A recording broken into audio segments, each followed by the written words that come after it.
Okay, let's switch tunes here. UFC 281. What an event. Ian attended that one in person. I was very jealous.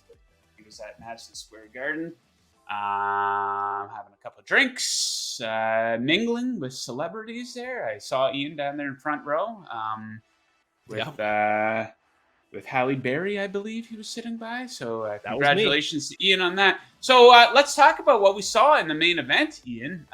Yes. Israel Adesanya, I wouldn't exactly say he was cruising to a victory, but it looked like he was going to win a decision, possibly 4 rounds to 1, maybe 3-2. But we saw what happened in that 5th round. Pereira, there was just no quit in this guy. And all it takes when a guy's power like that, all it really takes is one shot. And he kind of he dropped Adesanya. Adesanya got right up quickly, but he wasn't able to defend himself. So I think that was a very fair stoppage.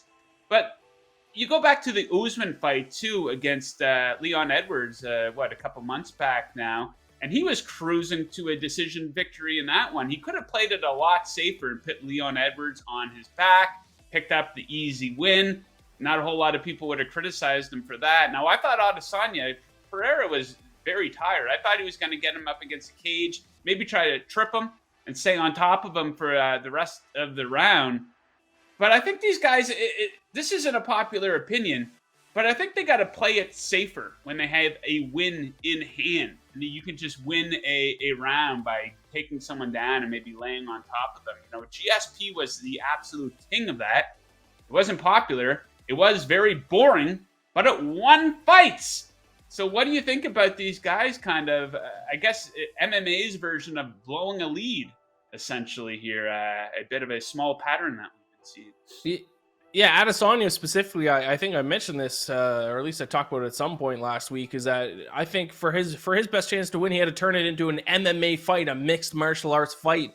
And that if he turned it into a kickboxing fight, which I figured he would, he was going to run into trouble. And that's exactly what happened. That fight ended the exact same way his last fight, the kickboxing fight, ended against Pereira. He's just got too much power to play that game with him. If you want to beat him, attack his weaknesses. This guy only has, 6, 7, 8 professional MMA fights? Grapple with him. Try to take him to the ground. But Adesanya refused, and he paid the price, and now he's lost to him 2 straight times in 2 different versions of martial arts the exact same way. So I don't know. It might be boring, but got to wrestle at some point, especially when you have the 3-1 lead like Adesanya did. So is there odds up for the rematch yet? Have you seen odds? You got to assume that how do you make the odds for that though? Is Adesanya going to be the favorite again? I would say he might be a slight favorite. Yeah, I mean, that'll be very interesting. Here. And I'll pick Pereira once again. Yes. So, yeah, very interesting. And Carla Esparza, the most underwhelming champion in the history of the UFC. You know, I felt bad for the UFC's promotion trying to promote Carla Esparza as if anybody gave a shit about watching her fight. So she just got rolled.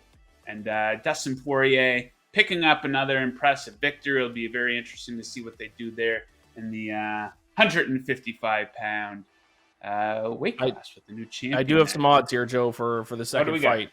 Adesanya -150, Pereira +130. So almost the same odds as what they opened at for the first fight. I'm not putting on Adesanya. Yeah, they're almost making those odds as if it was some sort of a fluke. That Pereira, it wasn't a fluke. I mean, it's a 25-minute fight, right? And he might have been losing up until that point. We see that all the time in the sport. A guy's losing up until a certain point of the fight, then he gets the finish. Happens multiple times on a card, I would think. And Adesanya was up 3-1, but it's not like all those rounds were like completely dominant. Like they were all close-ish rounds. Like it's not like he was beating the shit out of him heading into the final round. Yeah, absolutely. So, a great night in the UFC's history, and that rematch will be one of the biggest rematches in the history of the sport. Cannot wait to see it, probably spring 2023.